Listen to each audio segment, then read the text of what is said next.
let's just jump into the script. There's a really important part when Alfred is describing the characteristics and the tendencies of the Joker, which we would very much attribute to Satan in this case. And I think the very important theme is the lack of remorse that the Joker has when he, wreaks havoc on Gotham. And I think that, the speech, the very important ending is his line when he says, "Some men just want to watch the world burn," because he can't be reasoned with by any means. He just doesn't care. He's miserable and wants to make everybody else miserable around him. This is a man you don't fully understand either.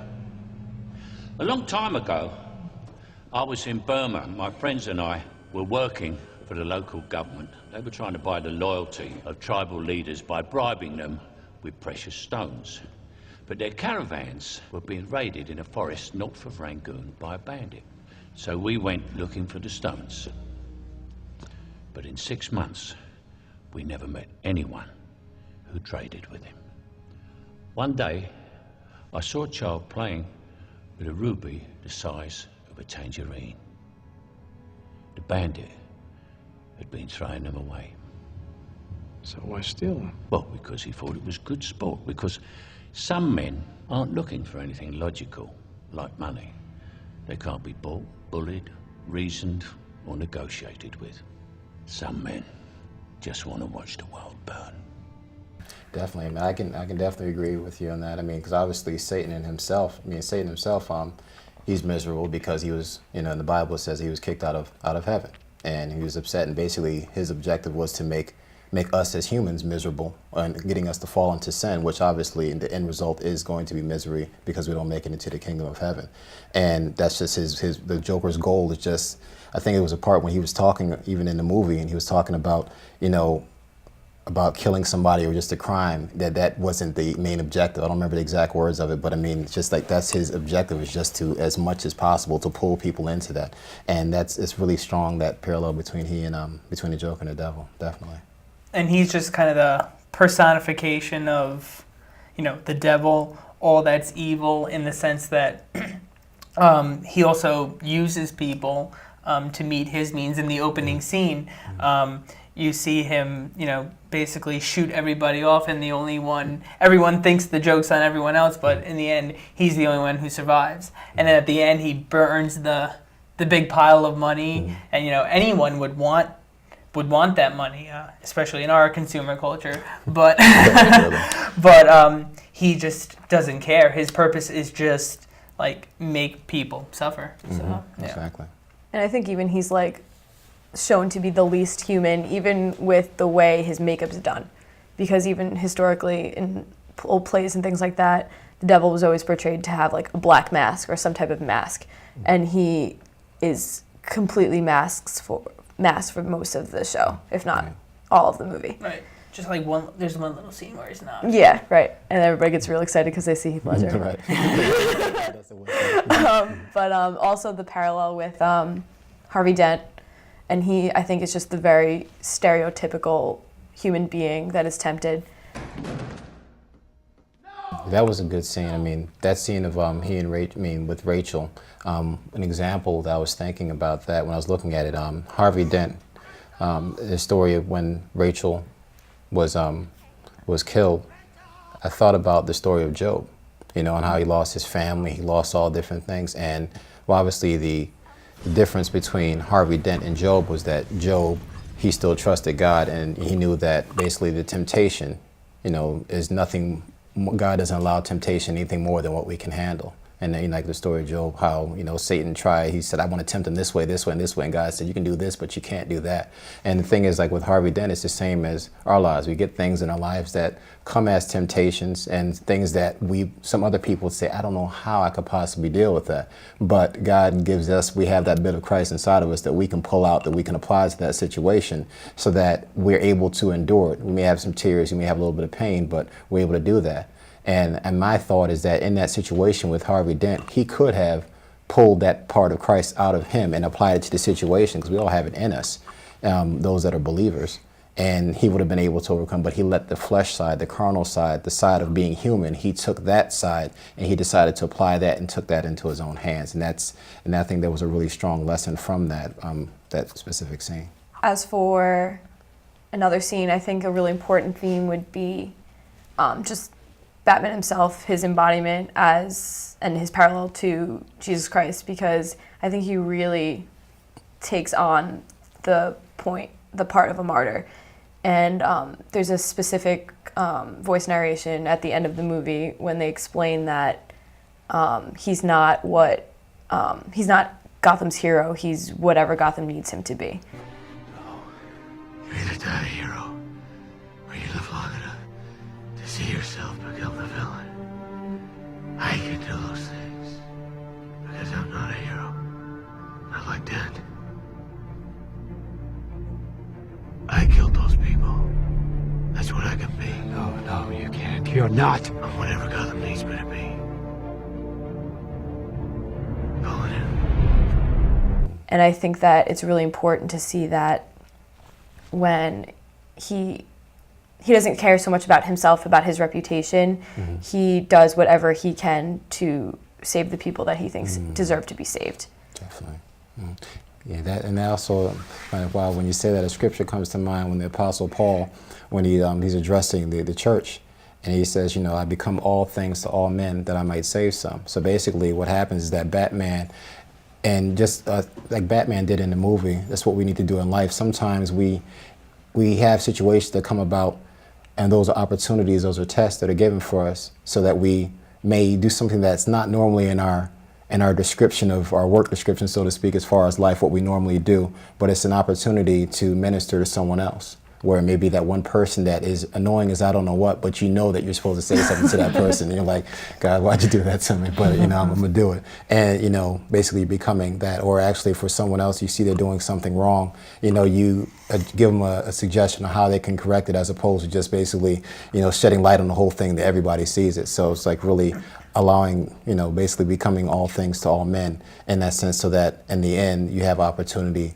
to minister to them, whether it be specifically verbally or even just by your actions. They see you as an example, and then they want to inquire more as to how to do that. And that's kind of what I got from that part too. And it's like the classic example of, what's right and what's popular, and which one do you choose? And in that situation, that's what Batman is. He's doing what's right rather than what would be popular. Mm-hmm. Definitely. Yeah, and I see what you mean by kind of the Pauline reference. Paul was known for adapting to each town that he went to. It was the same message, but he adapted it to the people so that they would understand the message. Right. And that's kind of what Batman does. Like you said, Batman always chooses the good, but at the same time, he adapts to what he needs to be. When he needs to be public, he'll be public, and then when he needs to fall back, and that's what he does, and that's how it kind of ended up in the movie at the end. And there was a scene also, when we were talking about offline before the show started, there was a scene where Batman was, as far as some of the mistakes that Harvey Dent made. We were talking about that one. Now, I don't remember the scene, so you probably have to help me remember that, but I remember that the scene, you know which one I'm talking about there, where there was a scene where, Harvey Dent made a few errors, and Batman took ownership over that crime, and he was wanted for that crime. Right. And he took that on.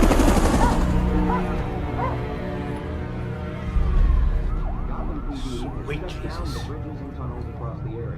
Shouldn't you be out there, doing something? It's my day off. I gotta take a leak. Keep an eye out for me, will you?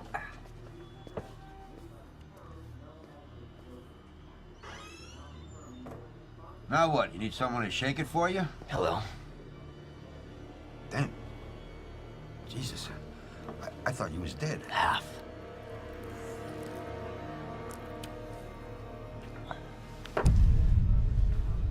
Who picked up Rachel words? Must have been Maroney's man. Shut up! Are you telling me that you're gonna protect the other traitor in Gordon's unit? I don't know. He never told me. Listen, Dent, I swear to God, I didn't know what they were gonna do to you. That's funny. Because I don't know what's gonna happen to you either. It just shows his utmost sacrifice, which is, the parallel to Jesus Christ, where he completely sacrificed himself for the good of everybody else, and he basically is sacrificing his safety, his well-being, and there's a price on his head now, but that's okay with him because he's giving Gotham what it needs, which is hope. Right. So he's saving them by sacrificing himself, which I think is a really important message. Jesus. Jesus, exactly. There we go.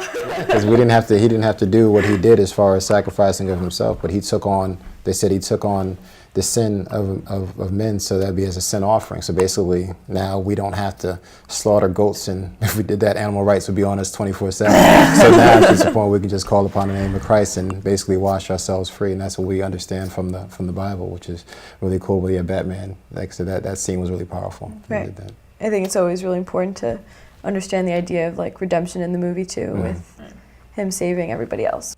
There's definitely one scene that I can definitely say that really was powerful, and it was towards the end when it was the scene with the remember the one with the two boats, and basically was where a decision had to be made as far as which boat was going to blow up the other. So I guess first we would need to take a look at that scene.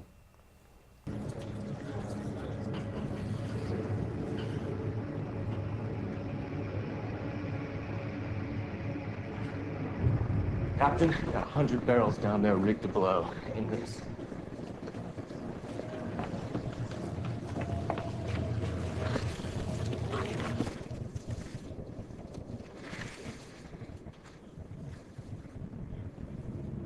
Oh my God. Looks like some kind of detonator. Why would they give us the detonator to our own bomb? Tonight, you're all going to be a part of a social experiment. Through the magic of diesel fuel and ammonium nitrate, I'm ready right now to blow you all sky high. Liberty come in, over. It's dead. Anyone attempts to get off their boat, you all die. Zero again. Each of you has a remote to blow up the other boat. At midnight, I blow you all up. If, however, one of you presses the button, I'll let that boat live. So, who's it gonna be? Harvey Dent's most wanted scumbag collection, or the sweet and innocent civilians? You choose. Oh, and you might want to decide quickly because the people on the other boat may not be quite so noble. I think it's really just important to note that the Joker's really depending here on the faults and the flaws of like basic human nature, which is like instinct survival, and I think that obviously the plan, it falls through. Right. And the two boats have the convicts and then your average everyday person. Stay back. Well, now, who are you to decide? We ought to talk this over, at least. We don't all have to die. Those men had their chance. We are not going to talk about this. Why aren't we talking about it? They're talking over the same exact thing on the other boat. Let's put it to a vote.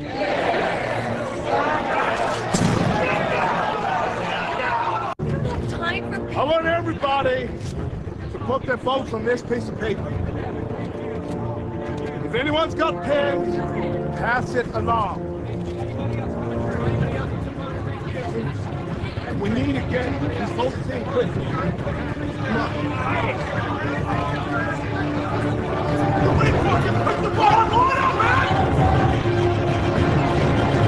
The tally is 140 against 396 for.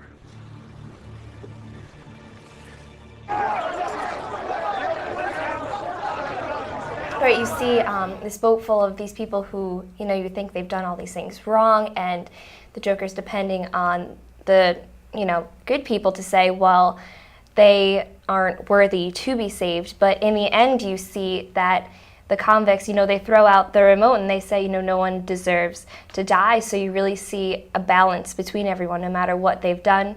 You see that they're all still equal. And that's the way it is as human beings. I mean, even I can even say where many people may have even looked at the movie itself and said, okay, I'm quite sure the convicts are going to go ahead and blast the blow to oblivion immediately.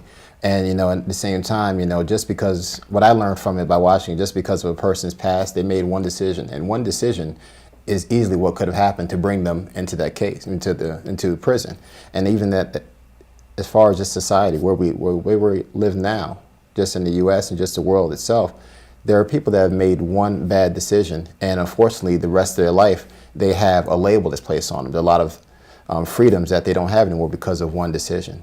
But unfortunately for the world, that's kind of how it works. But fortunately, as believers, we can call upon God and we can have that sin washed away from the book, and then we can experience those freedoms in the spirit realm and the freedoms of things provided spiritually that we're able to just experience it and, you know, and enjoy life in Christ. Yeah, I think it's just really important to note that there's many points in the movie where you question the fact as to whether or not, well, should Gotham be saved? I mean, the whole city is going, you know, to hell basically, and you're wondering, oh, like, what's the point? And then you see that scene, and then it gives you hope to understand that, you know, yes, these people are worth saving. There's good in them, and they are interested in saving others as well.